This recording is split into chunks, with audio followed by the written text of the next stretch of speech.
welcome to Sorry in Advance, a Philly sports podcast where we talk sports, bust balls, and do whatever else we want to do. Let's get it. Hello, everyone, and welcome to another episode of Sorry in Advance. I am your host, Sean, and today is a very special episode because I am going to be joined by the guys at the Swing and a Miss podcast. And I'm not even going to delay it at all. I'm just going to bring them right on. So I got Tyler, Nels, Josh, and Ben. And it would help if I actually added them this time. There we go. So welcome, guys. Thank you very much for coming on. Yeah, thanks for having us. So I'm going to jump right into this. Hold on. I was told you had a joke. So I gotta let you do your intro. Sorry. Boy. I'm really excited to be here and talk some Leo Carlson offer sheets. Absolutely. That is actually the only thing we're going to talk about. And then I'll never probably have you on again. It's all good. I mean, that's fair. The latest rumor, by the way, is I heard that Cutter Gauthier doesn't want $1 less. So we'll see how that works out. Well, get in line, buddy. Seriously. But thank you guys for coming on the show. I really appreciate it. We appreciate it. So, I wanted to kind of my first thing. Sorry to say that I wanted to bring up was kind of to boost our ego a little bit. Was what did you guys think of the All-Star game, and then what did you think of seeing? I mean, Ben, you've seen probably Citizens Bank Park more than anybody on TV and stuff with us being in the same division. But what did you guys think of the Home Run Derby, the stadium, the All-Star game, the atmosphere, all that kind of stuff? Us booing children because no one's ever heard us do that before. So I love that it's just a topic that will not go away somehow. I will say, if you're gonna be in the field with the glove, make the play. Come on, Catch kid. the ball. All right. What are you doing? You don't walk around that. My dad would have. Oh, he'd have read me the riot act if I was out there just flailing around, not even trying, flapping my arms. Get in front of the ball. Come on. Yeah. I laughed because I just said, I'm just like, if there is any parent that allowed their kid out there, the kid should have known what he was in for. And also, if you're a fan, which I didn't even realize this until yesterday, one of the kids was actually a friend of mine's son. So I might actually try and get them on next week. But like, I'm like, you had to know if you don't make the play, you're going to get booed. Like it was just that easy to understand. There's no mistake that was going to happen. Philly boos Santa Claus, so of course they're going to boo children. We throw snowballs at Santa Claus and boo Santa Claus. Was it batteries as well? Who did you throw batteries at? Oh, JD Drew. JD Drew. Okay, yeah. Yes. So, yeah. Which is so funny. Like if you ever look at that story. Yeah, I kind of side with JD Drew after hearing the real story about what happened. But that's a whole other thing. I'm too kind to boo children. I don't have that East Coast venom in me. I would never boo a child. And the constant rage? No, I would like to see Schwarber make the finals, but I got to tell you, I did enjoy that Jordan Walker took home the crown because it kind of made all the Phillies fans go home sad, and that was all right by me in the moment. It was just funny. Well, I was sitting there and I'm just like, damn, like what a final round. Like, and I swear I have the text message still. My friend texts me and he goes, bet on Jordan Walker right now to hit 12. And I'm like, stop it. I'm like, don't put that out there. And then 6 home runs in a row. I'm like, son of a bitch. Holy shit. And I'm like, I can't even be mad because it was entertaining. Like it was I enjoyed watching the Home Run Derby. That was going to be Oh, sorry, go ahead, Tyler. Yeah, the amazing thing about that was in Jordan Walker's first round, his facial expression looked like he was in line at a grocery store. He was just absolutely ice cold, unflappable, casual with it, just chomping on his gum, hitting dingers. He was hitting the most really nonchalant 470-foot bombs I've ever seen. Yeah. I really was convinced that if not Kyle Schwarber, a left-handed hitter was going to win that just because of our ballpark. And I'm watching it, and I'm like... We talked about on the last episode. We talked about lefties were going to have an incredible advantage over righties. Not even a little bit. Not even a little bit.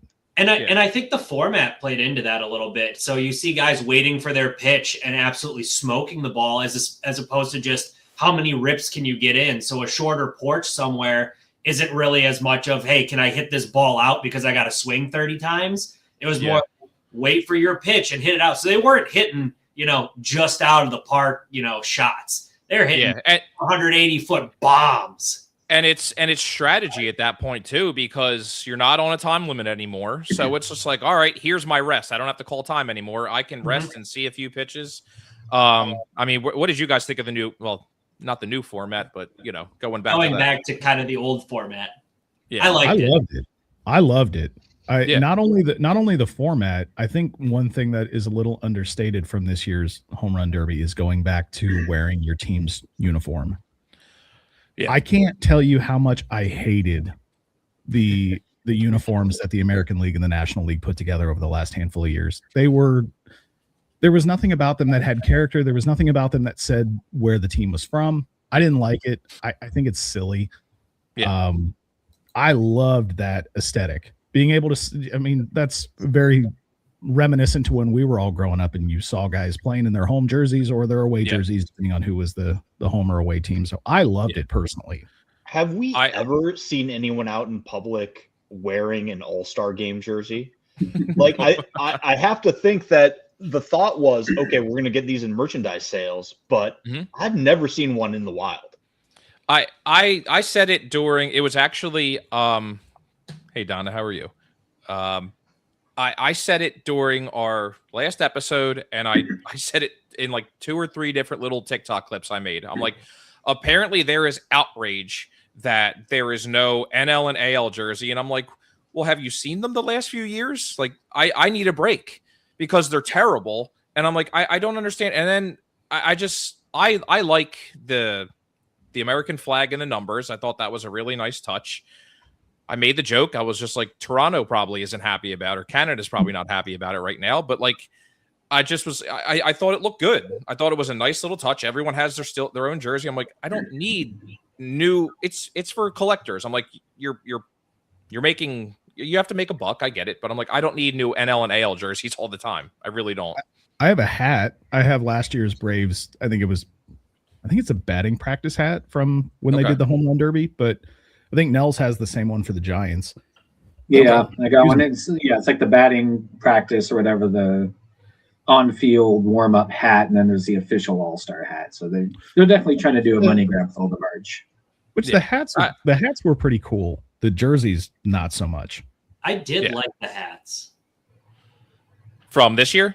Yeah, with the green, I guess the green.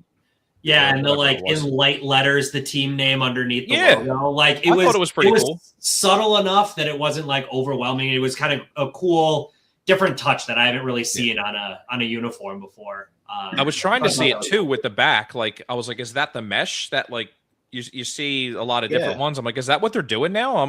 I would be all for that. It looked like it. The jerseys, keeping them as the team jerseys, though, with the hats being kind of those collector items, I think it makes way more sense. Yeah. I think they found people are much more willing to spend $45 on a hat that has a little bit of differentiation than $150 on a jersey for like a single year shtick. Yeah. Especially because like I saw the 4th of July jerseys were $200, and then the 4th of July All-Star jerseys were $225. And I'm like, that is the most expensive patch I've ever seen. You're going to charge an additional $25 for the All-Star patch. I'm like, at that point, I mean, we all know what they're doing, but I don't know how much money Sorry in Advance makes every week on their shows. We don't make enough as a show to even buy one of them. So I'm surprised that I'm not losing money doing this. I'm at that point right now. So this is Donna, everybody. Donna is our #1 fan.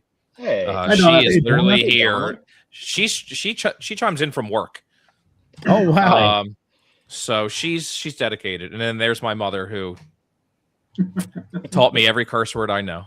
Is that Ellen or Eileen? I didn't catch it. Eileen. Sorry. Very nice to meet you, Eileen.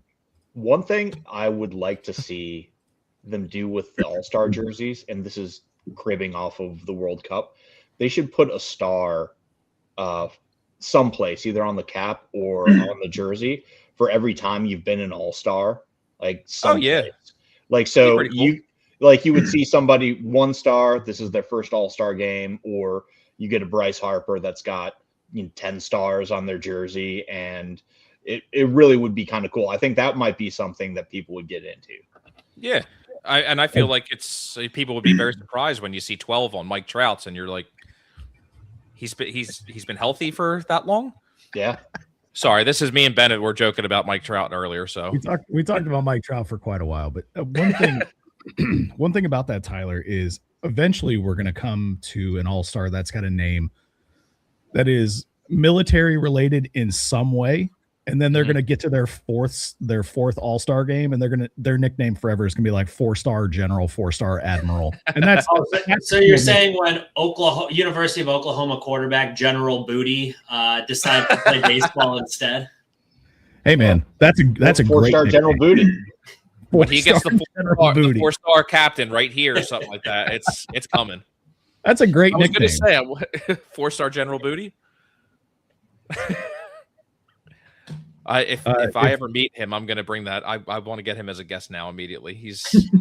There won't be a mess after this. If you can't buy the jersey, I guarantee you can't afford him. It's a very good point, especially in this NIL world. Yeah, exactly. The guys that we know from Texas tried to get somebody on. It was like CeeDee Lamb or something like that. They actually got his agent. They were like, "Yeah, it's $5,000," and they were like, "Oh yeah, we pay for our subscription to StreamYard." Like, no. Yeah, we've run into that before as well. And if you have a cost, that's great. God bless you. We're not paying it. Yeah. Personally, for me, I'm still not the biggest fan of the All-Star game in general. I never really have been. I'll watch it, and I did watch it. It's just not, it doesn't do a whole lot for me. All-Star games never really have. I have always preferred the home run derby to the game itself. I'm sure that I'm in the vast minority, but for me, I like the derby way more than the game personally. Yeah. To me, and I said this to someone earlier or on Facebook or whatever, is they said how there was like only 5.3 million people who watched the home run derby. And I'm like, it cannot have anything to do with you made people pay to watch the home run derby if you didn't have and I'm like, and that just shows that more people want to see the home run derby than the All-Star game because you made people have to pay a subscription to watch it. And I'm like, if there was, I love the fact that Rob Manfred came out and we have to do something about blackouts. We have to do something about this. But the one day of the year where it should be, because the All-Star game was on Fox, I'm like, where it should be, everybody can watch it. You put the home run derby on Netflix. I'm like, if there's ever a big middle finger to the fan, that was it right there. Like, I thought that was the biggest joke. It infuriated, and I have Netflix. It still infuriated me that I had to watch it. Can we talk about with that? Because I feel like Netflix, even if one doesn't have Netflix, you know somebody who has Netflix, and you can make it happen. It's not like the Friday night games on Apple TV, where Apple TV's got 10% of the subscribers as Netflix subscribers or whatever it may be. That Netflix didn't bother me too much, with the exception of the Will Ferrell commentary of the home run derby. Speaking over, it felt like it was real muddled as far as what they wanted to do between Michael Buffer and promoting whatever show that was, which made me want to watch it a lot less. And you couldn't.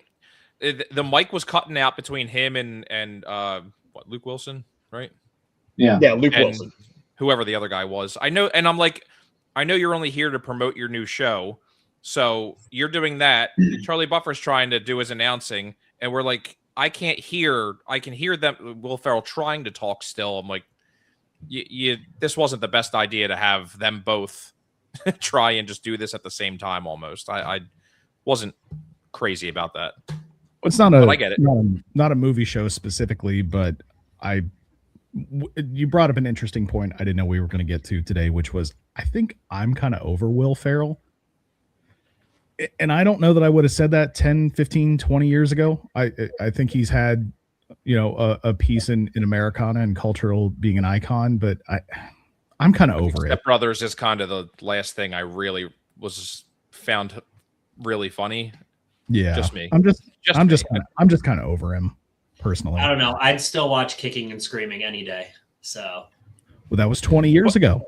I was gonna say, yeah. I was like, I think as your point is, I think older stuff is still okay. I mean, I still watch him on Saturday Night Live doing Cheerleader and all that kind of like with Sherry O'Terry and all that stuff. Like that's classic SNL. But anything else, I'm just like, I just like Hawk to me is just kind of being a ripoff to the Apple show. Now I'm gonna forget the name of it, but Stick. the Stick, which we might be just having a whole other episode after this about TV shows and actors and stuff. So, the one thing that I did like is, I guess you would say, the set design that Netflix has done, when they've had some events, because, I loved signing the Declaration of Independence. I thought that was lineup card. That was super cool. Yeah. That was on the All-Star game, though. That wasn't on the Home Run Derby. Right. All-Star game. The wrestling ring was pretty cool. I think Netflix did opening day with the Giants and the Trolleys, right? Yes. Yeah. Yeah. So all that was pretty cool and interesting to me, but the production beyond that, camera angles, announcers, all of that left quite a bit to be desired. The angles were pretty bad on some of them. They're cutting away the fans like before a swing happened. The angles were terrible. I remember Josh mentioning in the group text how there's like every high fly ball, the camera's just looking right at it. You don't really know where it's going, where it's going to land. The camera work needs some help. And it just came out today. The pop-ups that looked like they were going to go 500 feet. Yeah. Instead, it's some kid underneath not knowing where he's at, and the ball lands like almost in his face. So, and like this format too should be so much easier to have good camera angles because they're taking their time, one swing at a time, instead of just throw, hit. All right. Okay, we can throw again. Like where you're like, all right, as soon as the ball lands, they're already swinging again. Like that I can understand having some difficulty with the camera angles. With this format, there's no excuse. Well, who was the guy that took out one of the cameras right in front of them during the Derby? It was Schwarber, wasn't it? Oh, Schwarber, I think. Yeah. He demolished a camera, and it was hilarious because you have cameras set up in that angle looking at the hitter, but you're Netflix, man. You have the ability to have cameras that can zoom in from way further back than 4 feet in front of the batter, and I just thought that was hilarious. Yeah, and that's the thing too is I'm like, okay, you have the MLB, who is a multi-billion-dollar industry, and I've joked about this with the replay too, on how like you still can't get replay calls correct sometimes, and I'm like we're all talking about the same thing with like a lot of the camera angles were bad. I'm like, you have so many cameras around that stadium, you have them 5 feet in front of the hitters. Like you said, Kyle Schwarber destroyed one, and I'm like, but we can't get good views of all the home runs or, and the kids in the outfield or anything. You had cell phone angles that were better than some of the Netflix angles. It feels like it would be really easy just to have a camera that's opposite of the plate from the hitter, down low at their back foot, pointed at the pull side. It's like from that angle, then all of a sudden the camera is essentially in line with the launch angle of the ball. And you would just see the things go from big to tiny, and it would be easy. Or you've got drones now. So, set a drone like up and have it look down at the ball. There's so much stuff that they could be doing that. Dude, first player to take out a drone with a home run ball, that would be all over. Dude, I want that ball so bad. Oh yeah. I mean, I love like when like events like this where they have the camera on the catcher's mask. I love seeing that view. And then even the umpires, like when they were showing them last year during the playoff games and stuff like that and replays, I'm like, I love seeing that view because you get to see exactly what Tyler, you just said is you get to see the ball coming in and it just gets smaller and smaller as it's crushed to wherever in the outfield. I'm like, those kind of views are cool. I'm like, I don't need the 3 feet in front of home plate looking up like a lot of times where I'm just like, cool, I can see Schwarber's cup now. Thank you. So weird that he felt like he needed to wear a cup for the home run derby. Just wants to protect the boys at all costs. Hey, sometimes he's comfortable with his swing when he's got it on, man. You don't mess with what's working. I could have bounced back off that Camry hit and just took them right out. Yeah. And you also, get the right Tyler, deflection. Tyler, let's not act like you don't wear a cup every day to work, because we all do. What did you guys think of Miles Teller and his speech before the All-Star game? I liked it. It was good. I didn't mind. I liked it too. I like Miles Teller. But I mean, I didn't mind it. I like that people. I don't know. I have a love-hate relationship sometimes where, like, because I'm like, oh, I wish if all these famous people are fans, like, to me, I'm just like, oh, if I was an actor, I'd go to games all the time. And I'm like, yeah, I don't think I'm going to 81 games when I need to be making movies and make millions all the time. But if you made millions, you wouldn't mind missing a few. No. But then when I look and I'm like, oh, he's at every goddamn, playoff game, isn't he? He always got time in his schedule for that. But no, I like that they get people from the area and stuff to come back. But his speech I thought was really good. I guess my big question, which I saw, and I'm only bringing this up because I saw it today, someone talk about it. What did you guys think of the fireworks show, the Sandlot tribute with Ray Charles and all that? I loved it. I'm a big sucker for that stuff. I loved it too. 100%. That spoke to the 9-year-old in me. The child, 100%. Yeah. That brought me immediately back to seeing the Sandlot for the first time. Yeah. It was a nice tribute to the Sandlot, I suppose. I wouldn't call it an homage. That's the word I was looking for. I think it was a good homage for it. Is J.K. Simmons a Philly native? Is J.K. Simmons? I think he's a Detroit native, but he went to school at Ohio State, I believe. Oh. Yeah, he's a big Tigers fan. Right? He's in the booth for the Tigers several times a year. Which that actually would have made, if anyone's seen Whiplash, that would have made Miles Teller's speech that much more memorable if J.K. Simmons whipped like a cymbal at him. Seriously, a chair, something. Good Lord. I'll tell you what, too. J.K. Simmons knows ball. That dude knows what he's talking about.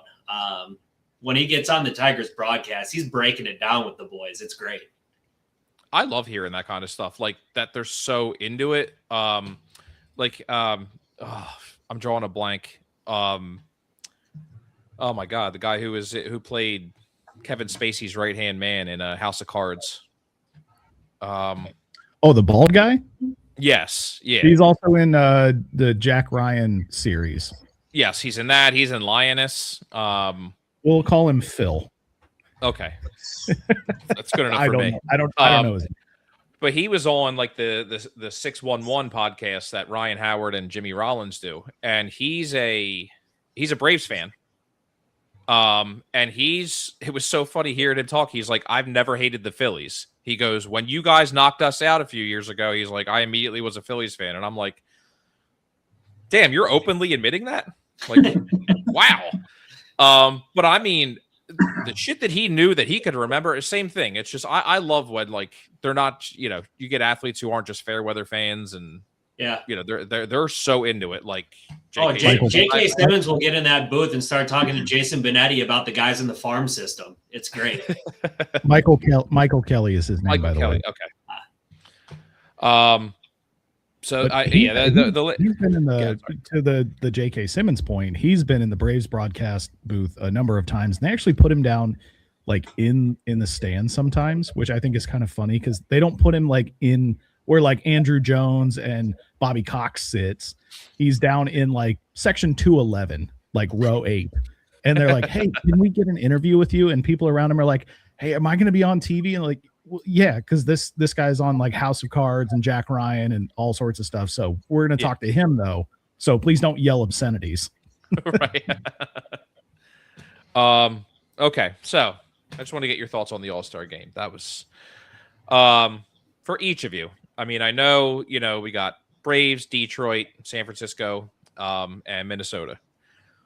What are your guys' thoughts on your team's performances? Are you surprised? I feel like the one thing that we're all probably surprised at is where the White Sox are right now. But your personal input on where your teams are at. Any surprises from the first half? Any disappointments? Are you ready to curse your team off again, or Nels is nothing? Where's the dump button? Here, Ben, I'll start with you. We'll go clockwise. Oh boy. Start with all right. I'm going to need the rest of the guys from Swing and a Miss to not roll your eyes when I talk about the Braves, okay? I know you love to do it when I complain about them because they're in first place still. We get it. It's fine. Well, was me. I root for a playoff team. How do you mute him? I had concerns going into the season about starting pitching, and starting pitching has continued to be a concern. Schwellenbach, Strider, Smith-Shawver, all on extended IL stints right now. You may get Strider back.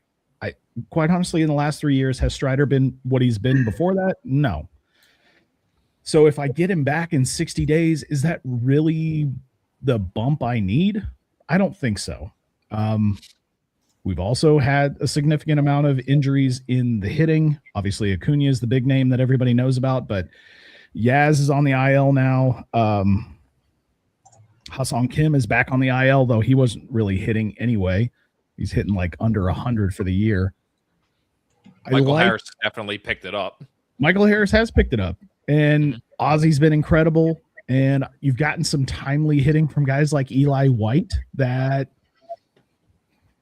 at the beginning of the season I didn't want on the team. I mean, you still have Sean Murphy on the IL too, so you don't have that consistent second catcher. Drake Baldwin's obviously an all-star, but he's not going to be the guy that you lean on for consistent hitting. He's going to consistently hit, but is he going to be the guy that you lean on going forward? I don't think so. I like the call-ups of Jim Jarvis and Brewer Hicklin, which to me is an all-time white dude name. You can't be Brewer Hicklin. Great name. Brewer Hicklin's only played one game. Jim Jarvis has played 10. Jim Jarvis has played a significantly bigger role so far. He's played really well at shortstop. He had an incredible play right before the All-Star break that I don't think most shortstops make, and I'll attribute that to youth and not really thinking about things.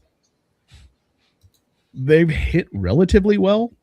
Jim Jarvis is hitting over 300. Brewer Hicklin's hitting 500 in one game. So obviously extrapolate that, and he's a Hall of Famer.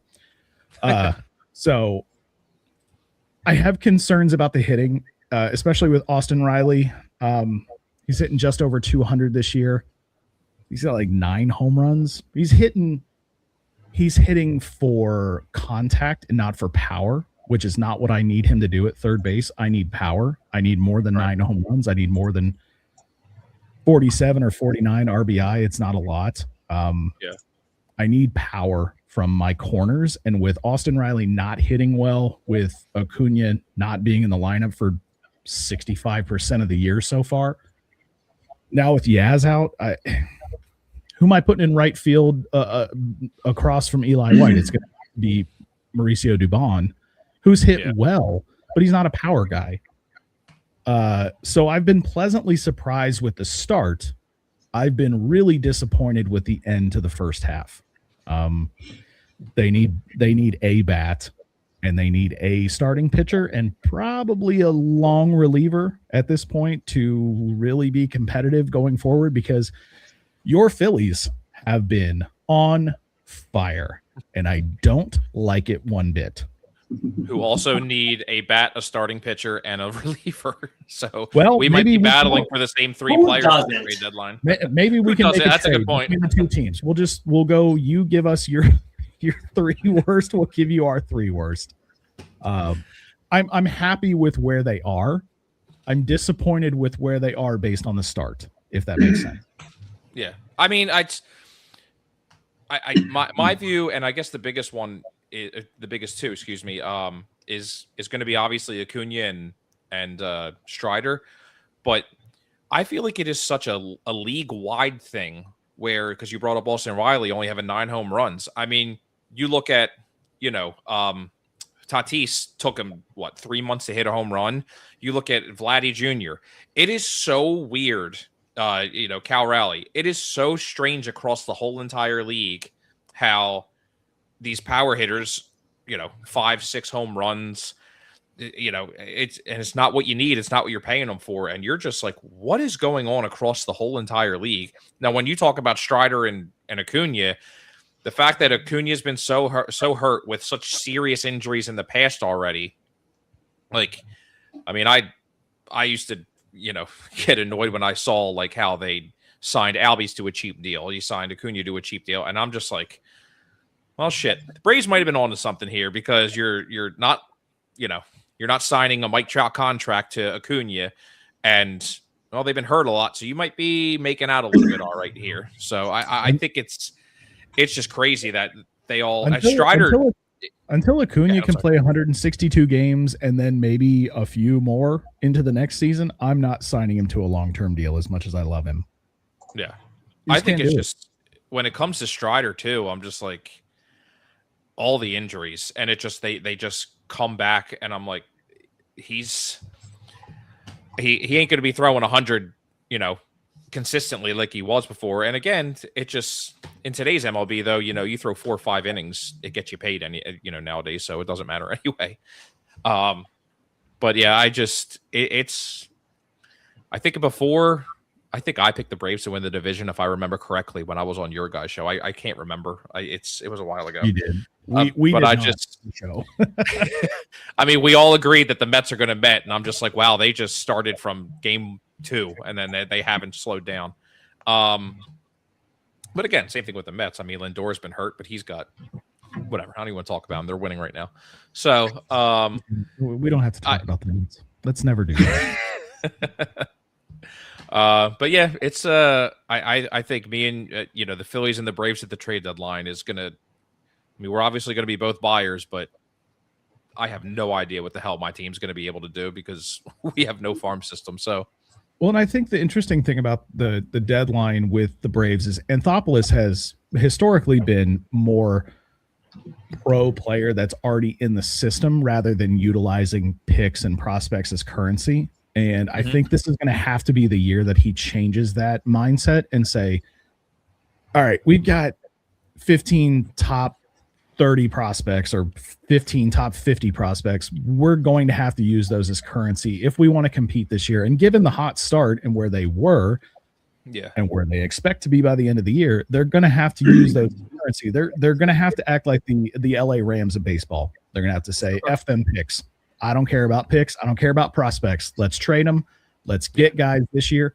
If we can get a couple years of team control, great. If we get a half a year rental, we're going all in. We want to win. So it'll be interesting to see.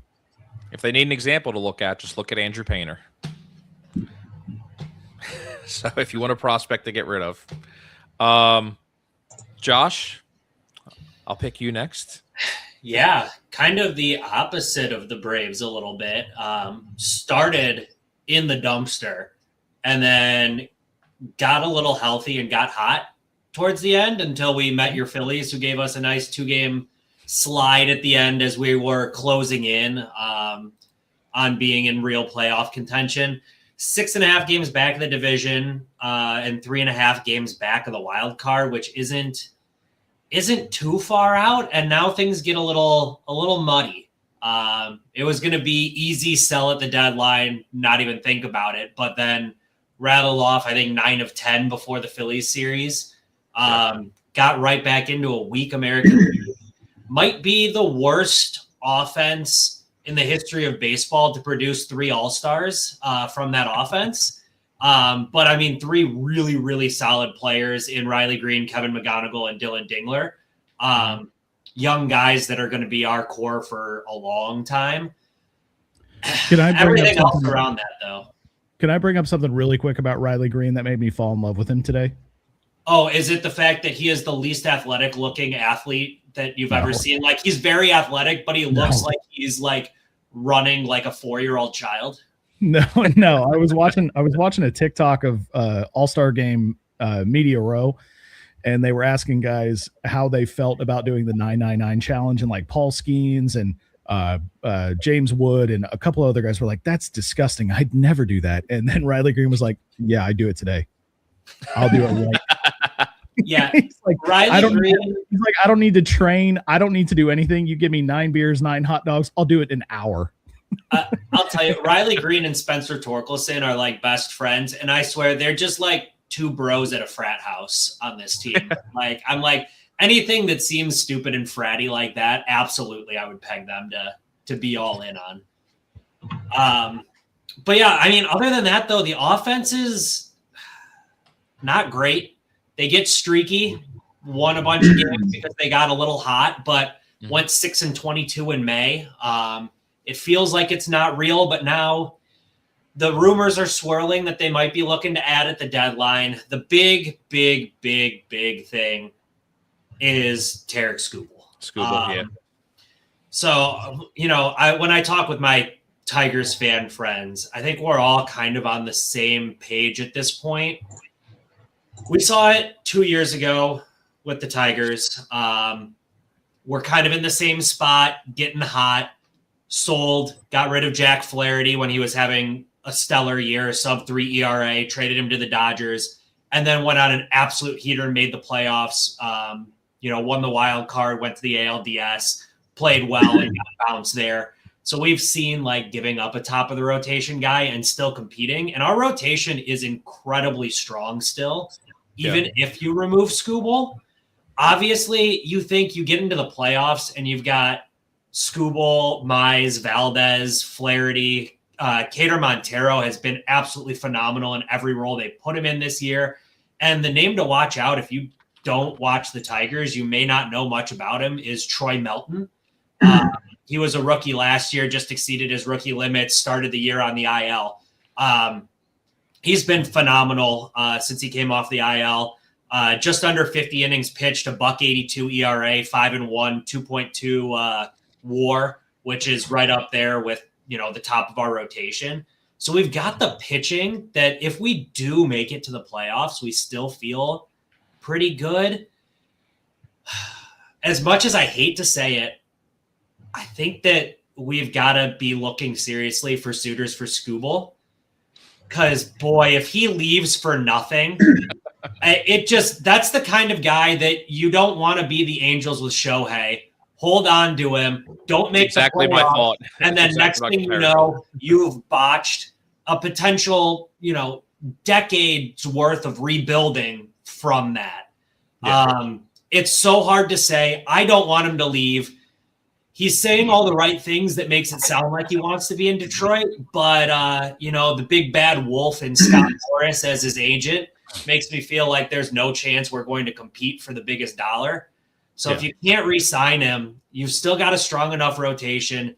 You can get some major league ready prospects on a team that has a lot of holes. I mean, let's face it, even when they're hot, they've got 3 or 4 spots on the field that are no good. Their bullpen's a disaster. Kenley Jansen is just the latest of, let's see what 40-year-old we can plug in and see if he's got one more kick of the can left in him. Yeah. Drew Anderson's been hit and miss, but that was their big risk that they took because he had 3 great years in Korea because he couldn't make it here. Went to Korea, got his changeup back, came back here. Sometimes it's good. Sometimes he gives up 5 bombs. Yeah. I don't see being a buyer. Maybe try to add a few bullpen pieces, mediocre bullpen pieces that are cheap.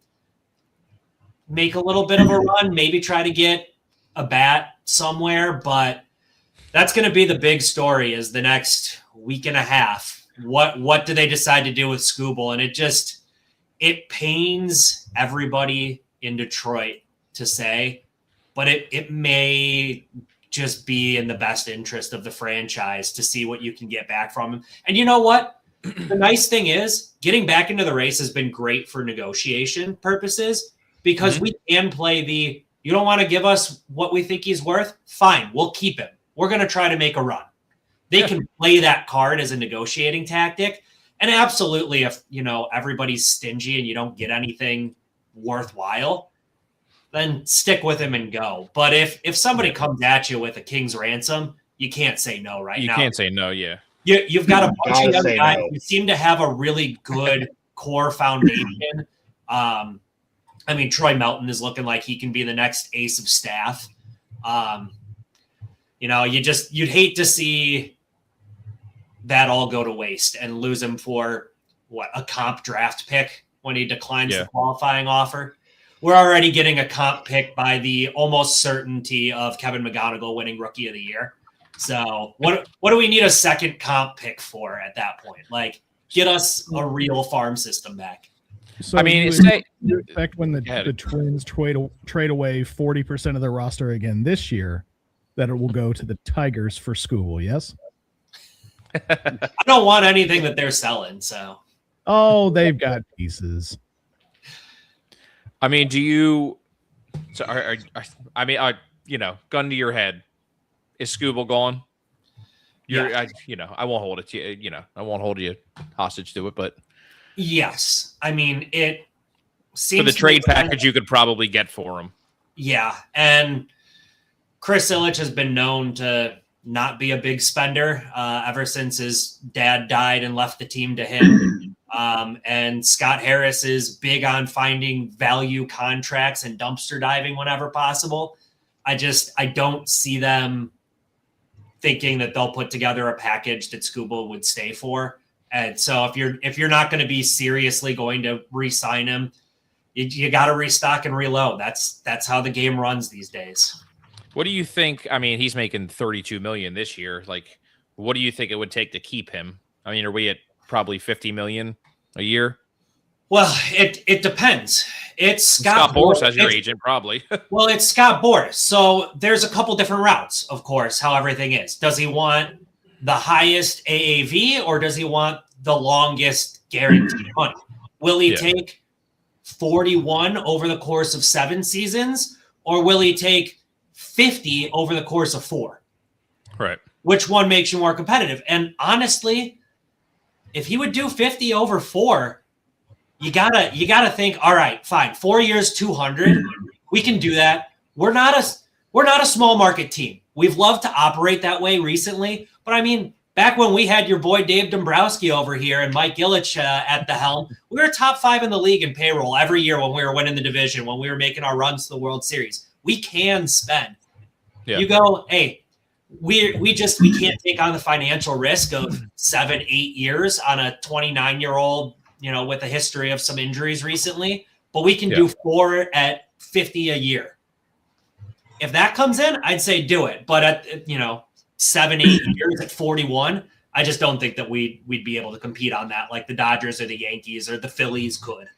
I feel like, especially with everybody you just said, with Riley Green, with McGonigal coming up, with you have Troy Melton, starting to show what he can be and all that. It's like, okay, say you do sign him to 50 at 4.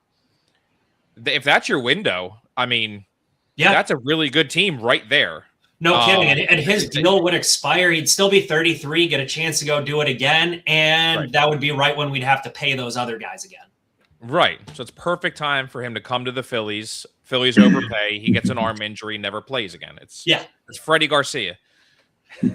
Perfect. Yeah. But you guys think it's too late for me to work on my slurve? Yeah, just a little bit. A little bit too late. I would love to make $50 million a year.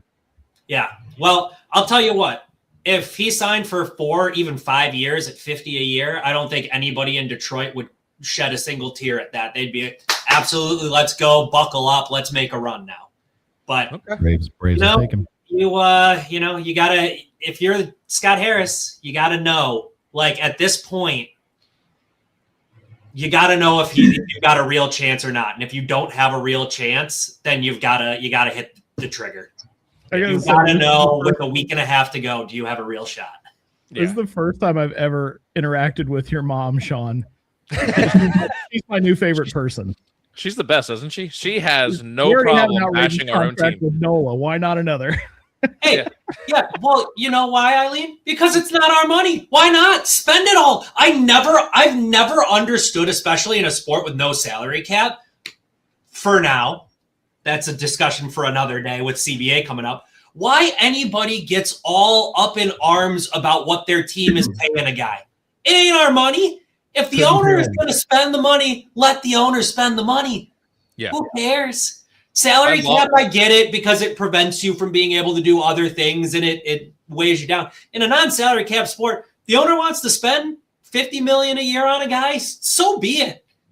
Take the luxury tax doesn't come out of my paycheck. Yeah, I was going to say, you're paying the luxury tax, not me. Right. So, yeah, I never understood the fans that get all up in arms about, what their team pays a guy when there's no salary cap. Spend away. Anyway, that's probably enough from me. We can move on. It's all good. Nels, I don't know. Do you want to go? Do you want to? He's been. I was letting Josh go for the past 2 months. I was letting Josh take the runway as long as he wanted it. So I knew this was coming. Look, I could scream and rant. I can curse now if I wanted to about the Giants season. This is probably the worst Giants season of my life. Damn it, you're only 80. From all aspects, from on-field, off-field, the roster, everything, probably the worst. But you're not young. No. I'm 44. It happens. They lost 100 games once in their entire history, and it was in 1985. So that's happened in my lifetime. Next year, Will Clark came up, and then year after that, they're in the NLCS. And 2 years after that, they're in the World Series. So I'm kind of trying to see if that's the pattern they can go with of, we hit the rock bottom, maybe we can bounce back. They have Bryce Eldridge up, their top prospect. They finally figured out, hey, let's give him at bats. He's good, and he's been very good. So maybe he's that next kind of Will Clark guy. And he looks like he might have a little bit of that in him. But right now with the trade deadline, we're looking to offload some pieces. Robbie Ray probably is not long for this world in a Giants uniform because he's a free agent next year. Luis Arraez, who's been a revelation at second base. I decried that signing and thought it would be a disaster because his defensive metrics has just been awful his entire career, especially at second. That's a Ron Washington project who's on the Giants staff right now. He has just worked wonders. So that's also upped his trade value as well. Not only are you getting a top 3 hitter in the game as far as average goes, you're getting one of the best defensive second basemen as well. So not to interrupt, Luis Arraez is the most puzzling case I have ever seen in baseball in the last 5, 6, 7 years. The fact that it is a well above 300 hitter like him is on 4 different teams in 4-5 years is just staggering to me. That somebody like him. He was on the All-Star team, and it was his 4th different team. Yeah, it's unbelievable. It turns out hitting 330 is great when you're Ichiro and you can move, but when you get on base and then you have to get out your walker and your cane to get to each base after that, being on base isn't as big of an advantage as some other guys. Hey, it's unbelievable. That's where the glove comes in because three of the really ups his value. Yeah. But he's not going to be long for this world either in a Giants uniform. So right there's 2, you have a mid-rotation lefty, former Cy Young winner, and all-star Gold Glove caliber now second baseman. You can get a pretty decent return and stock up an already pretty good farm system. And the Giants just, stocked it up even more with their number 4 pick, Jackson Flora, who was the top pitcher in the draft this past year. So I'm trying to see the light at the end of the tunnel of this thing. But the reason their season went bad, it's not injuries. Logan Webb missed some time, but he was bad before that because of the injury. So Chapman's out, but they have Casey Schmidt, who's been another guy who's really stepped up this year and I'm excited about. He's filled those shoes. So I can't blame injuries. Too. Yeah. In fact, a little miffed he wasn't an all-star because he could play all over the infield. They stuck him in left field because they had to keep his bat in the lineup. He did fine there. So he's a really, really valuable utility guy. I'm excited to see him flourish, but Yeah, you can't blame injuries. It was poor performance, really, really bad to start the year. It's gotten a little better, especially on the offensive side, but the pitching has just been rough on the back end of the rotation. Adrian Hauser, Tyler Mahle were not the answers in free agency to sign. In fact, Hauser's in the bullpen, I believe now, and Mahle's hurt. So at least they have some young arms they can look at coming up. And then the bullpen has just been right up there with the Tigers and the Nationals is the worst in the game. It's to the point where it's like they have a 3-run lead in the 7th. That's a 50-50 shot they win that game at best. That's been our whole season too, buddy. I said the same thing about ours. Yeah, thank God I have Duran, but I got to get to him, and it's a struggle. The Tigers have a 5-game lead of blown leads in the 8th inning or later this season on the entire major leagues. So I get it. And that's, a lot of people blame Buster Posey for that. They're president of baseball operations. Part of that falls on him. A lot of people are trying to blame Tony Vitello, first-year manager right out of college. Some of it's on him. I like to always blame ownership and not spending money, because I'm sure the edict comes down to Posey. This is how much we have to spend.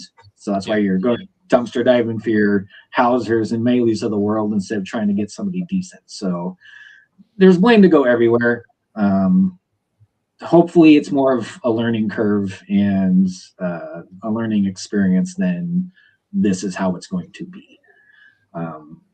In 2 weeks, once the trade deadline is done, it can just be let's develop guys, and I can look forward to the 49ers. Do you believe that Jung-Hoo Lee will be on your team? I would say yes. I believe he has 2 more years of control, and then he's I think it's a player option after that or something like that. Yeah, like $27 million a year, I think, something like that. Yeah, I mean, I've heard his name pop up. I've heard Logan Webb's name pop up. Obviously, it would take a lot more because of that control on both of those guys to pry them away. I'm not opposed to it, but I'm trying to be optimistic, and I think the turnaround can happen quicker than it looks like right now. It's tough in the division they're in because that's the Dodgers until it's not. So you're looking at a wild card, and you're a lot more wide open with that. But also you can get in with, 85, 86 wins. You don't have to worry about trying to reel off 98, 99. So yeah, I'd say yes, he'll still be on the team. I don't think anybody's going to pay the price that they need to pry him away. We were talking about it. Honestly, I brought his name up, Jung-Hoo Lee's name up, probably the last 3 weeks, as if I keep hearing, the Phillies need an outfielder. And I'm just like, I know somebody in San Francisco who I would like to go get. And then it's just, you need a right-handed bat. And my thought process was, I'm just like, why do I have to have a right-handed bat? And I'm looking at Jung-Hoo Lee's numbers, and I said he is a over 300 hitter. He's hitting 300 against lefties and righties. He can get on base. His defense isn't stellar, but I'm just like, we had to tolerate Nick Castellanos for 4 years. I will survive with Jung-Hoo Lee. Yes. So I'm just like, and it's just, now you need a right-handed power bat. And I'm like, I don't need another power bat who will strike out 200 times a year. Cool, it's all well and good if you give me 50 home runs. But I look at Kyle Schwarber, and don't get me wrong, I love Kyle Schwarber, but I'm like, there are so many solo home runs. And I'm like, that's great when I lose 6-1. That's fantastic. Yeah, I want somebody who will get on base. That's the kind of guy you absolutely would want on your team, but you won't want multiple of them on your team. No, but I need one right now because I don't have it. Because I have Trey Turner being overpaid and then making errors in the field. And I'm like, when we signed Trey Turner, my immediate thought was, cool, there's 30, 40 stolen bases. And then I wasn't expecting 25 home runs his first year like he got. And then he finally hit over 300 last year. Now he's back in the shitter. And I'm like, if it happened, I'm immediately putting Jung-Hoo Lee in the top 1 or 2. And Turner is going probably 5th or 6th for me because I'm over. At the same time, I hate my hitting coach because I firmly believe that they're just like, we don't care if we strike out. And I'm like, well, that's a hell of a philosophy. We showed that during the All-Star game when our guys combined 0 for 5 with 4 strikeouts. But I'm like, I want people who will get on base, who will make contact. And that is not something that is on this team right now, unless it's a home run. Like, this team seems to not win unless they hit home runs. But you need a guy like Castellanos on your team just in case like a world event breaks out while he's hitting. I mean, I need somebody like the 93 team, like he was trying to bring back, who will drink on the bench. So, I'm all for having a beer on the bench. Like, slow pitch softball is the thing, man. Like, let's go. I'll bring them on our team. None of us have ever had a beer on the bench during softball. Not even once. No one. Ironically enough, Trey Turner had a home run today, and it was our one run when we lost 4-1. So there's that. Could I interest you in a Trevor Larnach or an Austin Martin with 360 plus on base? Who did you say? I'm sorry. Trevor Larnach or Austin Martin from the Twins. From the Twins? Yeah. I think the Phillies are eventually just going to take what the Twins have. I mean, we already took Duran. We took Bader last year. I'm waiting for the Twins to just somehow have a better record than the Phillies with the way that the MLB is going right now. Sure. Depending on the trade package, of course. Sure. So go ahead, Tyler. The Twins are great at taking Tigers rejects and making them usable. Willie Castro a few years ago, Cody Clemens, Ryan Kreidler, all of a sudden has figured out that he can hit. Maybe that says more about he was the most unwatchable player I have seen in many years in Detroit. And now all of a sudden he's figured out how to hit. He was like a $110 hitter in Detroit. I get so upset when it's anybody except for Ryan Kreidler playing shortstop right now. They keep on rolling out Tristan Gray at shortstop, and it angers me to no end. Good for you. That's how I felt whenever I saw Ryan Kreidler on the field for the Tigers. So glad he's sticking for you. I'll start talking about the Twins then. I felt like I led into it. It's been a heck of a ride because the Twins are pretty much in the same situation that they were this time last year. But the difference is their playoff odds are about 40% versus 10% last year. So last wild card spot right now? I think we're tied with Texas. Okay. So what a difference having just a crappy AL makes. But also the team is just bopping. The frustrating part about it is that I really wanted by this point of the season to understand who was in and who was out as far as the players that we could rely upon as the next core. And I don't think we're there. We have Josh Bell that's going great. Buxton's doing Buxton things. We knew that he was going to be a part of it. Trevor Larnach has been a great leadoff hitter. It's been amazing to watch him thrive in a leadoff spot. And it's a surprise to me because he's usually been a low average, high strikeout guy. And in leadoff, he's been drawing more walks and hitting for more contact. It's been impressive to watch. But he's also 29 years old, so it's not like he's a part of it either. Wallner got sent down because of poor performance. Lewis got sent down because of poor performance and came back up, and he's been on fire. So I don't feel like I know what the next generation of Twins solid core players is going to be yet. And that's where I wanted to be at this point in the season. That being said, if they just added some bullpen pieces, they would have added another 4 or 5 wins. I mean, that's no surprise after shipping off 7 bullpen pieces at last trade deadline and not really backfilling it with anything of consequence. But the fact that they're hitting as much as they are, the starting pitching has been good. Taj Bradley is awesome. And I'm amazed that we were able to get him for Griffin Jax because Griffin Jax is a good player, but I don't know why I never trusted him 100% compared to Duran. Like Duran, so jealous that you guys have him because that guy's just lights out. It feels like no one can ever square him up, exactly right.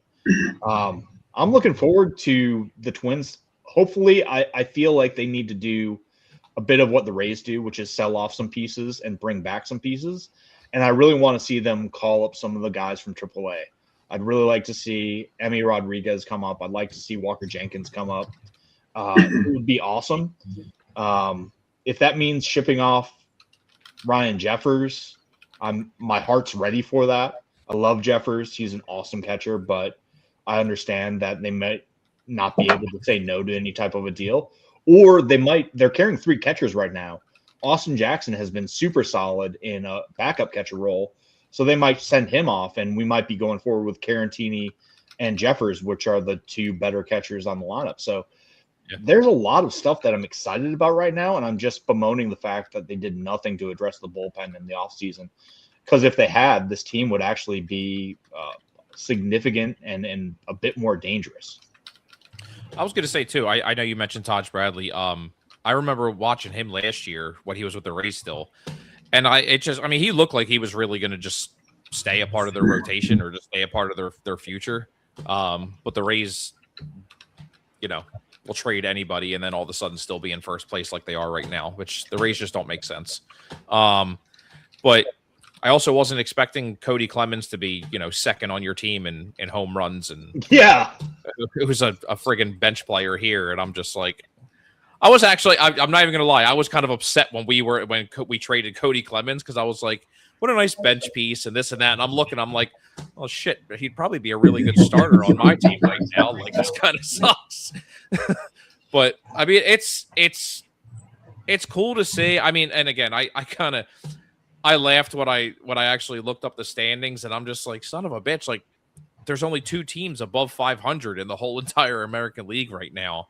Like, it is crazy how the American League is shaping up, but with so much more to play, it's fun seeing. Like, it's cool to see the Twins coming back, because I mean, when they depleted so much last year with the trades that they made, and you still have Buxton, like you said. I mean, I always like that he kind of is saying, oh, like, I'm a Twin, I'm not going anywhere. Like, it's kind of, I guess, Mike Trout territory, where I'm just like, are you going to accept a trade anywhere, or are you going to just stay? He's from Atlanta.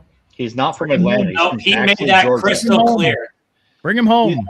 He's from like 3 hours outside of Atlanta. No, he made it crystal clear that Atlanta is not home. He's from Gwinnett County, which is like 11 minutes outside of Atlanta. Buxton will be a Twin for life. That's my belief. It's possible that he gets pried away from the Twins if the Twins don't go for it this season, or continue to sort of scuffle along at a place where they're living in a non-competitive environment.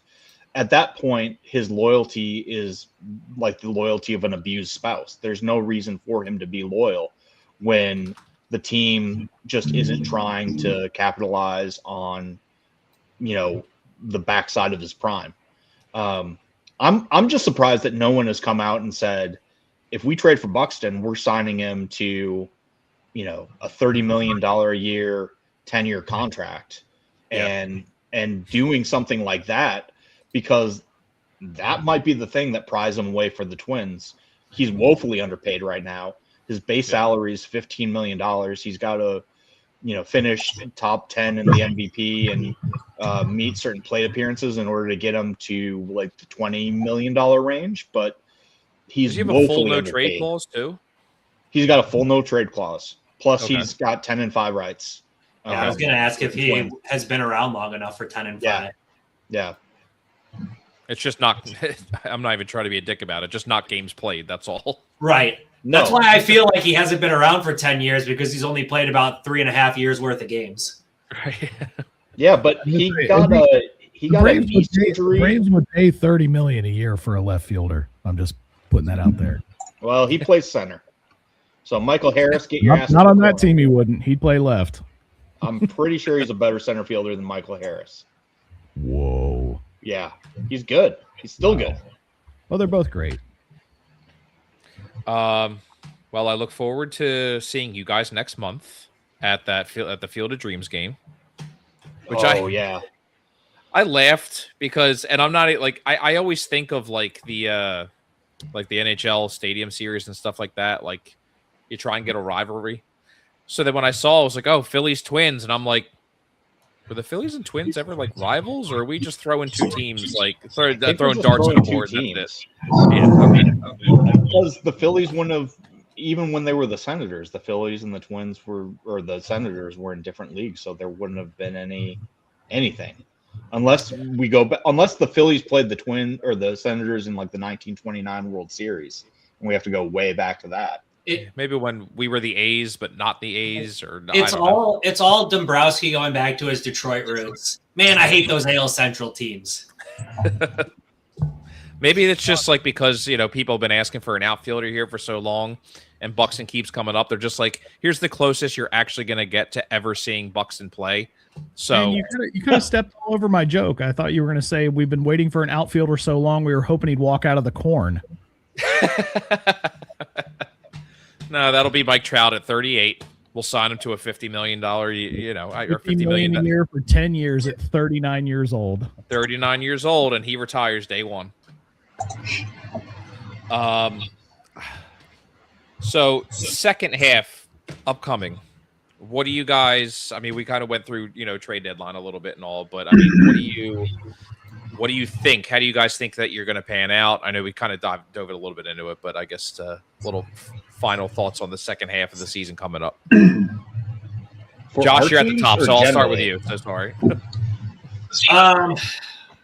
I just, I'll probably have a better answer for that in about a week and a half when I see what our deadline looks like. Yeah. American League is weak for a week and a half. We'll come back and Well, it's one of those things where the American League is weak, and the Tigers, if you come out and you win 5 of 6 coming out of the All-Star break, all of a sudden you're right there on the wild card. You decide to buy. The rotation's good enough that you can make a serious threat in this weak American League. On the flip side, you lose 4 of 6 coming out of the break. Tear it down and start rebuilding it. So I hate to use the cop-out of we'll see, but it really does feel like the next 6 games, the next 2 series will kind of dictate the direction they go, which, then determines how I'll feel about the rest of the season. I feel like if they come out hot for these 2 series and they decide to make some trades and, be buyers, you could see us in the playoffs, and that's a tough rotation to get at in the playoffs. So we could, I'm not saying that it's the World Series aspirations we had coming into the year, but I wouldn't be surprised to see a Detroit run in the postseason if they decide that they're going for it. And if they come out slow and they decide to sell, may end up with the second worst record in the American League. Josh, I was just looking at the schedule. Angels, Cubs, Royals, Orioles, Athletics. Yeah, it's a very winnable schedule coming up. Right. Yeah, if you guys don't fall on your face, it's going to be looking pretty good for you at the trade exactly. Deadline. So, but then they've got to decide to go for it. What they cannot do is what they've done for the last decade at this point, and just don't do anything. A couple small relievers. Either go for it or don't. Either sell Skubal and tear it down a little bit, or go buy some pieces and say, hey, this is our last year with Skubal. We're going for this thing. The AL is weak. We can win it. I gotta say, we have to start doing a video podcast because the live comments are sending me. They are so funny. Well, did you see Mike Trout? I made a TikTok where I was like screaming in my car ride to work where it was an interview with Trout. Seen every one of them. Thank you. Where they interviewed Trout about what, a cheesesteak. And I'm just like, that was the same Media Row interview where Riley Green talked about the 999 because he said no peppers, no onions, right? Yeah. It's literally, it's very simple. It's, I want a cheesesteak with or without. You want with onions or without onions? You can add all the other shit. But when they interviewed Mike Trout, he goes, what kind of cheesesteak do you get? He's like, just a regular. And I'm just like, nobody from this area, Jersey, Philly, anything says regular. I'm like, you are officially all California. Don't come back here. Like, don't even come to Eagles games anymore. Do we not know that he's a vegan now that he lives in California? I think if you say regular, you might be. I'm surprised he didn't say, like, hold the bread, something like that. Just give me a fork. To be fair, I want a cheesesteak wrap. I live with a celiac survivor, and so she would do no bread as well.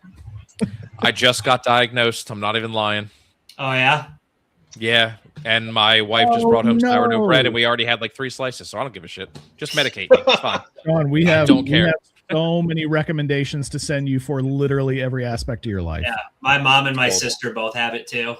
My mom quite severely, so we've lived the gluten-free life for a long time. This is really the podcast. Weird. This is the podcast you needed to befriend. Yeah. Clearly. You know what?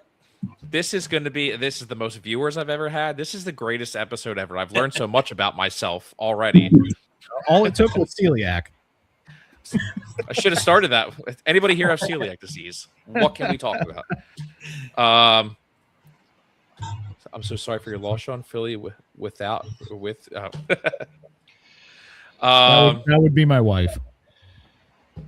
It's all good. I can take it. You know. Great. Someone got caught at the game using a fork eating a cheesesteak. See, this is the kind of shit where I'm just like, get out. Hold on. Can I clean out the droppings of my cheesecake with a fork? There you go.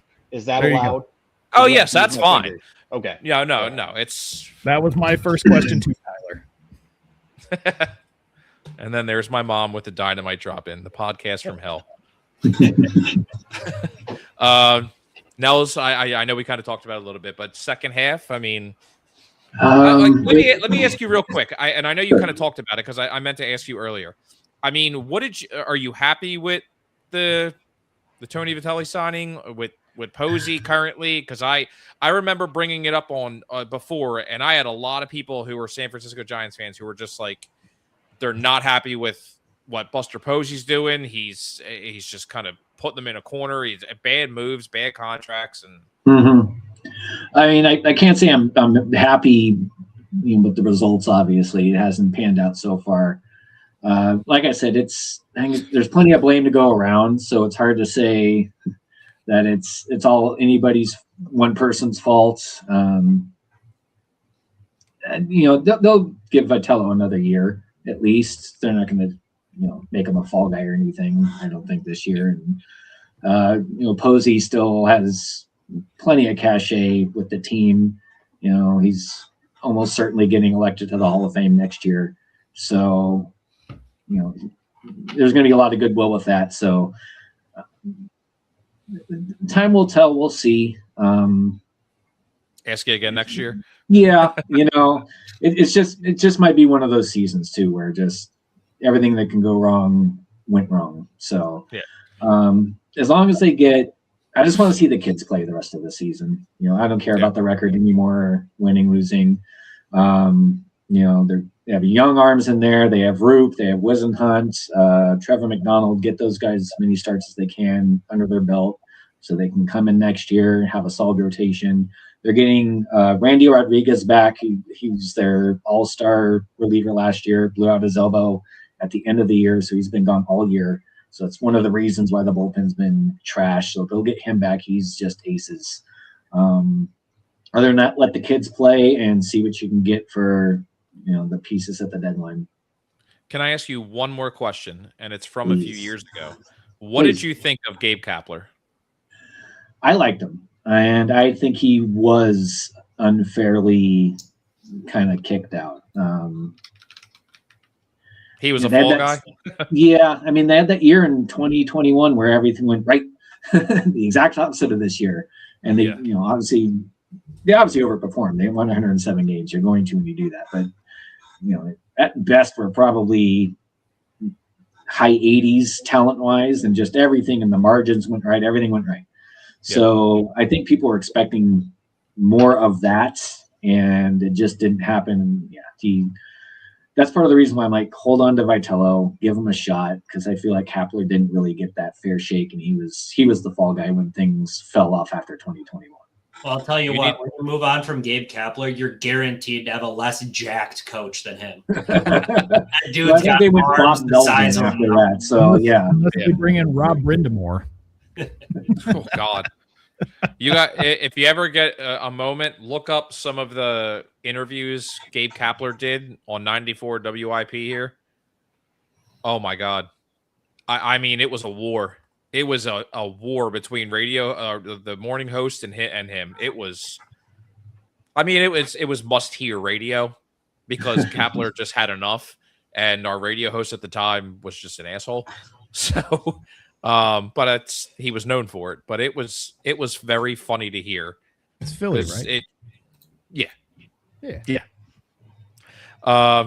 Tyler. I hope that the Twins continue on with their winning ways. They've only lost one series out of the past 9, I believe, and that was getting swept by the Dodgers. So that being said, doesn't even count. That doesn't count. I would like to see the young kids come up. I would like to see Walker Jenkins. I'd like to see Kalen Culpepper. I'd like to see Emmanuel Rodriguez. I wouldn't be too disappointed if they traded away some of their older players, brought in some rental relievers, and maybe a starting pitcher. They're a little thin at starting pitcher, like everyone is. Everyone can always use another number 4, number 5 starting pitcher just to get through the season. So maybe a Brady Singer type or similar, just to eat some innings, get through. And if the offense continues to do what it's been doing, I like the chances of them getting into a wild card spot and not necessarily doing much with that. But, once you get in, I trust Joe Ryan. I trust Taj Bradley now. And that's good enough starting pitching to get you to someplace. Where it goes from there, who knows? But I think that the Twins are going to sell a bit, buy a bit, and still be able to make the playoffs with the way that they've been going recently. And is it Gomez? Who's your closer? We don't really have a closer. Okay. Remember, we sold all of our bullpen at last year's trade deadline. Yeah, I just remember looking. I was like, I remember watching the video, and they were like, "This guy." I thought it was Gomez, who's really kind of picked it up for closer status. Right, and that's a guy that we picked up off of the waiver wire from Tampa Bay. So he wasn't working out there. He was in a middle relief role for them. And so we've just been slowly beefing up that middle relief element of the bullpen, because really any warm body at this point, any professional pitcher is a step above where we've been at. So getting on some of these pieces and getting them in a little bit earlier than the trade deadline has afforded us the ability to put some wins on the board that we wouldn't otherwise have had. And yeah, Gomez has actually been pretty lights out. So if they're able to add in another 2 professional pitchers in the bullpen, that's going to be a big deal for us. Because I think that I think we scored like the second or third most runs in all of baseball so far. It's just been us giving up runs that's really been killing us. Yeah, you guys, I'm looking at it now, you are first in the American League. Okay, just the American League. Right. Yeah. But I think you're like 4th or 5th in baseball. So yeah, we're behind the Pirates, the Nationals, the Dodgers, the Brewers, and the Cubs. The who? Who is leading the major leagues in runs scored? Well, runs per game, it's the Pirates. Yeah. Good Lord. They're tied with the Nationals. Place Pirate. Good Lord. To be fair, I did see like last week they had a couple games in the double digits, so that helps skew numbers a bit. Yeah. Still, Paul Skeens can't be complaining too much about run support when he's got the number 1. I can't when they don't get them for him. Actually, nothing's more frustrating than watching your team put up 9 a game and then you pitch and they put up 1. I had a thought on Paul Skeens and Livy Dunn, but I'll leave it alone. Oh, why? Well, did anyone see the video of Livy Dunn doing the beer pour at the All-Star game where it's like 90% foam? And it's a Miller Lite ad, and she's just like, here's the beer that I poured in. And everyone in the bar is like, yay, Livy Dunn. Stop that. Stop. You poured a terrible beer. Go back and pour it again. We'll reshoot this. And she's just like, here it is. I just found out today that Paul Skeens has his own hot dog roller at home. Yeah, and he go back and watch the video of him saying he would never eat 9 hot dogs ever in his life, not just in a baseball game. He just loves to entertain people with roller dogs. I just saw the video today where he said that while they were it was a 4-game series here, he had three cheesesteaks because they were like, oh, the best cheesesteaks are in the away clubhouse. So he's like, yeah, I had 3 in the 4-game series. I'm like, oh, shit, all right. I'll go hang out in the away dugout. Like, that's fine. Damn. Cheesesteaks, apparently. Growing boy. He needs the cheesesteaks. Has no interest. All right, Ben, what do you got for second half? Stay ahead of us. Very similar to Josh. It's kind of a wait and see situation. Now, there are things that I want them to do. I want them to be aggressive with a starting pitcher. If it's not Skubal, if the Tigers decide they're going to retain him, or if the Braves refuse to pay what he's asking for, or what he's being paid right now, I don't know. Because the arbitration deal is what, 2 years? No, 1. Or is it 1 year? 1 year. So if his arbitration amount is agreed upon, but he won't sign a long-term deal, and Anthopoulos says, I'm not doing that, I understand that. I'm not gonna crap on Anthopoulos for that.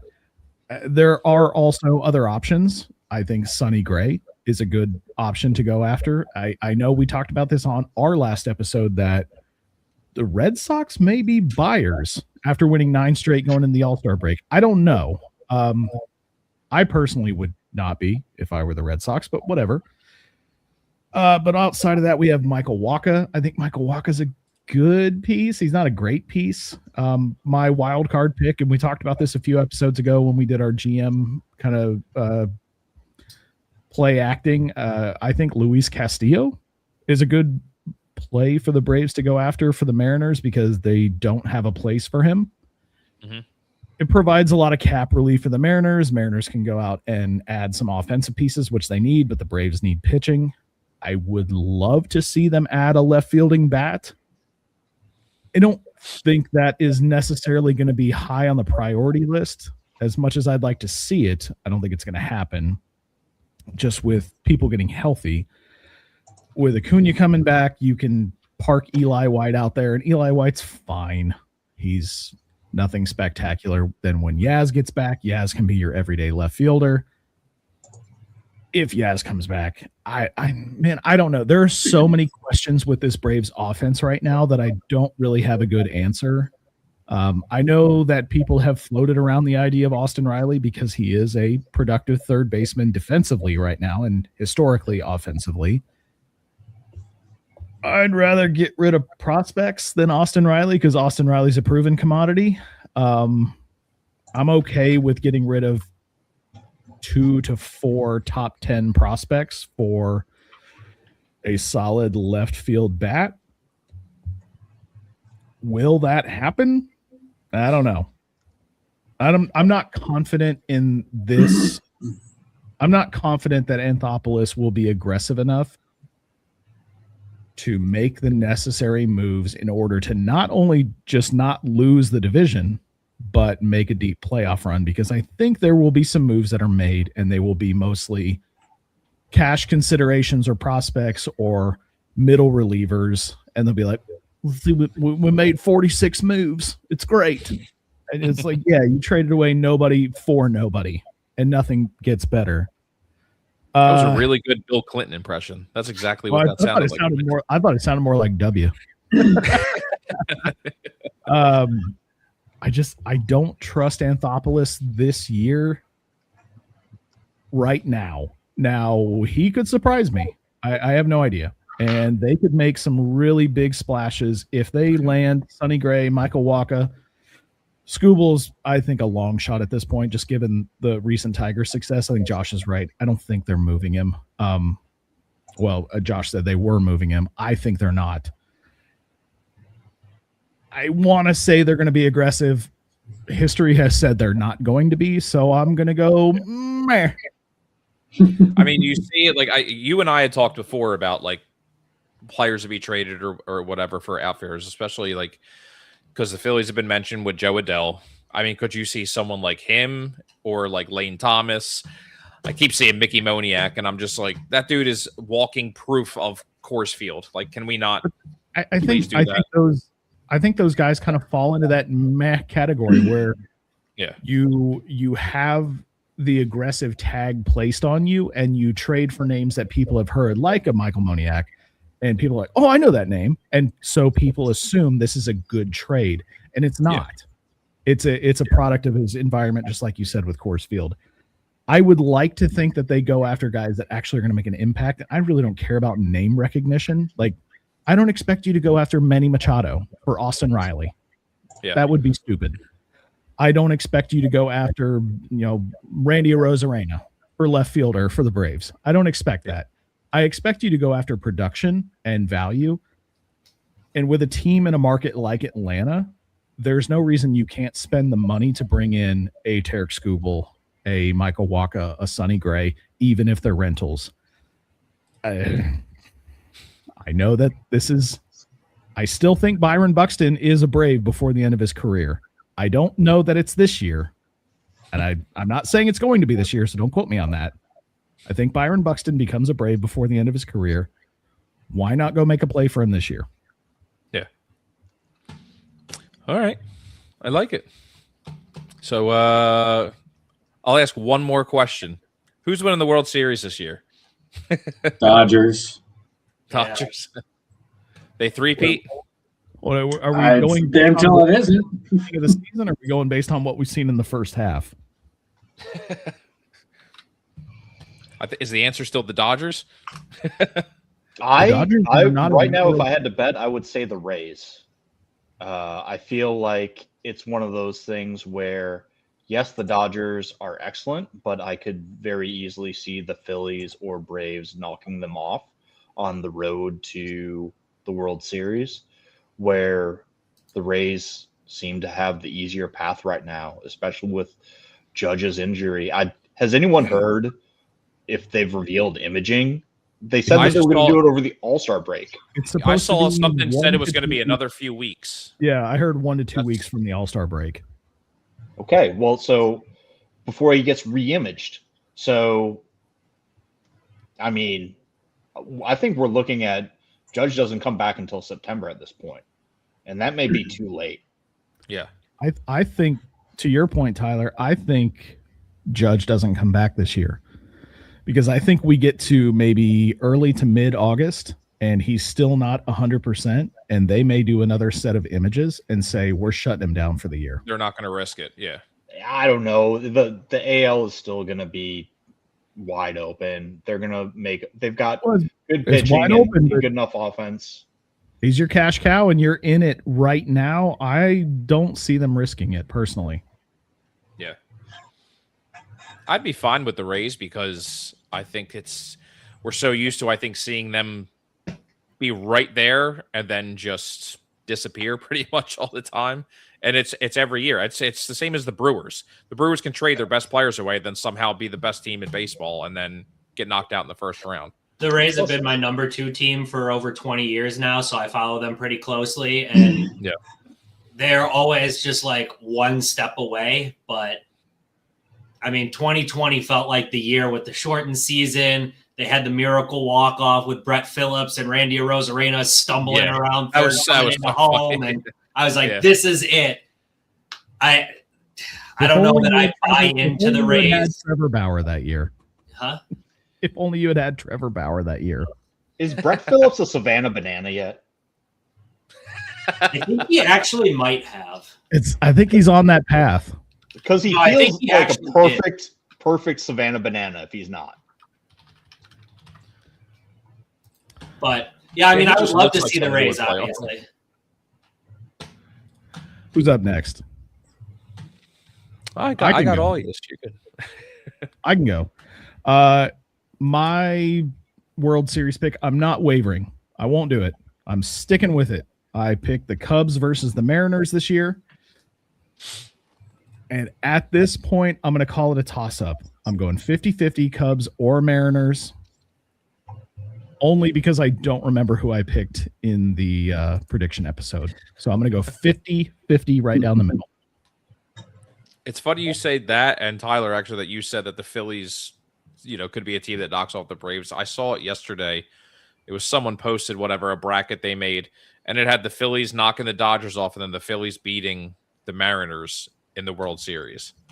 And I just can't see I can't see it. We've seen weirder stuff in the playoffs. I mean, like 2022, when we started this podcast after the Phillies made the World Series, that was the most fun I'd had being a Phillies fan in probably since 2010, 2011. So we've all seen crazy shit just happen in the playoffs. And don't forget, I remember. Go ahead. I'm sorry. Oh, sorry. I was just gonna say, and don't forget that we still have a decent chunk of season left. Yeah. A trade deadline. Lots of injuries are still going to happen. 100%. Teams are not going to look the same as they are right now in 2 weeks, in 2 months. Everything's going to look different than it does now. Baseball is a marathon, not a sprint. Yeah. It's a very long, exhausting sprint. MLB turned injuries off. Didn't you hear that? They decided after the All-Star break to turn injuries off.